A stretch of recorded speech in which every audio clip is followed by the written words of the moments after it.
Semuanya, baik di sini saya akan menyampaikan untuk program kesehatan dan anti mager bagi siswa didik SMA Mulia yang merupakan salah satu ketua komunitas belajar kita.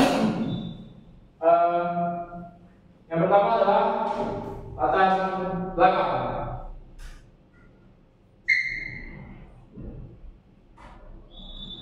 Oke, latar belakangnya adalah pertama adalah perilaku malas gerak merupakan sebagian dampak dari pengguna gadget yang tidak terkontrol atau berlebihan mengakibatkan peserta didik mudah lelah, sehingga perlunya program yang meningkatkan derajat kebugaran jasmani pada peserta didik.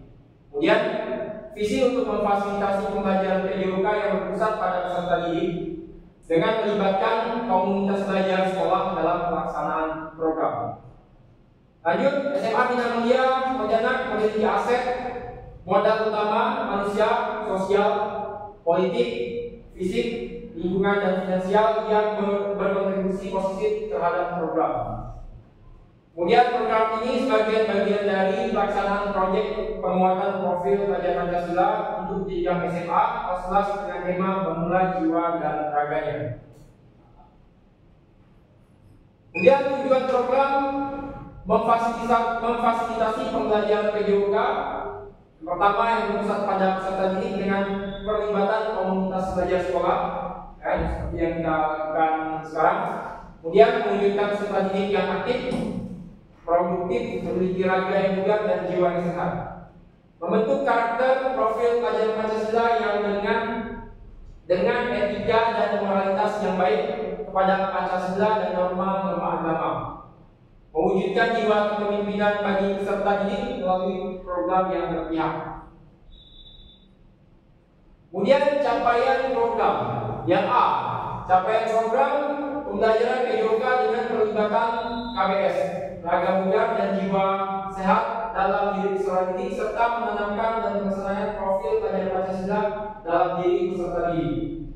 Langkah-langkah: berdiskusi bersama pimpinan, guru, staf, TU, dan peserta didik tentang program kesehatan dan mengatasi mager bagi peserta didik.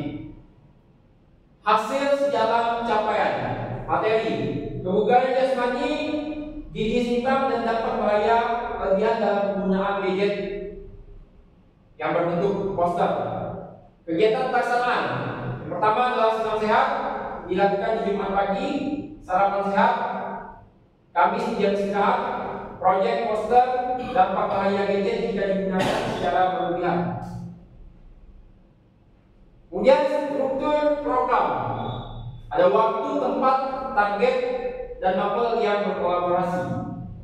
Waktu program kesehatan dan mengatasi mager bagi peserta didik adalah program yang berintegrasi dengan P5 yang dilaksanakan pada bulan November selama 2 pekan terakhir. Di bulan tersebut dengan tahapan sosialisasi, pelaksanaan pameran hasil poster dan evaluasi.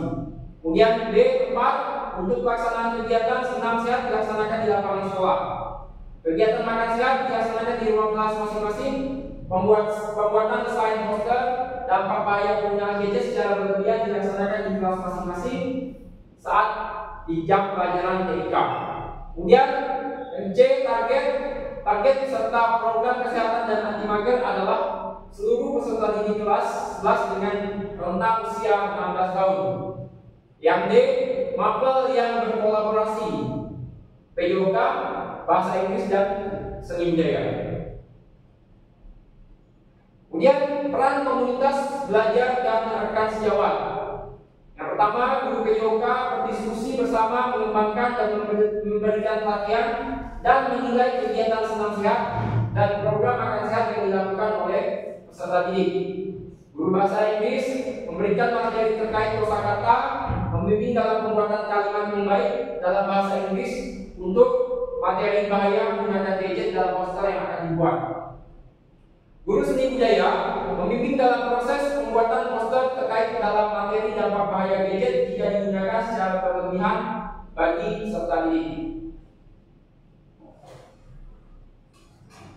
Kapasitas kelas dan sekolah, aset modal manusia, kepala sekolah, guru mata pelajaran, peserta didik, orang tua, wali, dan staf TU. Kemudian aset modal sosial dan politik, kemampuan seluruh unsur yang terlibat dalam proyek ini untuk menjalin kolaborasi dan tanggung jawab terkait proyek ini. Kemudian aset politik yaitu terkait kebijakan pimpinan atau kepala sekolah yang pro terhadap program ini yang mampu memberikan dampak positif bagi seluruh warga sekolah.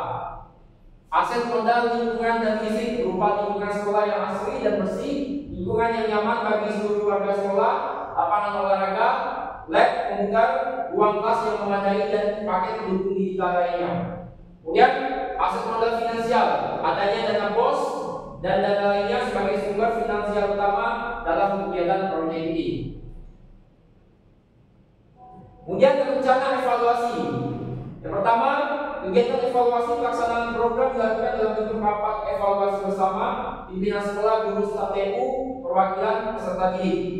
Kedua, bentuk lain pelaksanaan evaluasi program bisa dengan wawancara langsung pada perwakilan guru, staf TU atau peserta didik untuk memberikan evaluasi dalam melaksanakan program proyek yang dilaksanakan.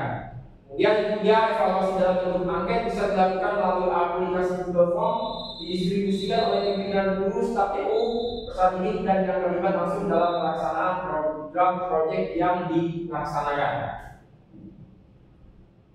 Kemudian tantangan dan solusi. Yang pertama, tingkat partisipasi yang rendah, sumber daya atau anggaran terbatas, dan resistensi terhadap perubahan. Dua, sebagian peserta tidak mampu membawa bekal makanan sehat yang sesuai. Tiga, kesibukan mengajarkan sejawat yang terlibat dalam proyek ini. Kemudian untuk solusinya, yang pertama adalah satu, sesuaikan program untuk memenuhi kebutuhan spesifik. Manfaatkan sumber daya dan pencitraan yang hemat biaya. Yang kedua, kantin sekolah dapat menyiapkan atau menjual paket makan sehat dan bergizi. Yang ketiga, mengatur ulang jadwal agar semua yang terlibat dalam proyek ini dapat berkumpul dan berdiskusi bersama. Oke, baik Bapak Ibu, ini adalah program kita untuk komunitas belajar yang telah kita buat. Ya, semoga bisa terlaksana dengan baik di sekolah kita yang tercinta ini. Baik, terima kasih atas partisipasi Bapak Ibu.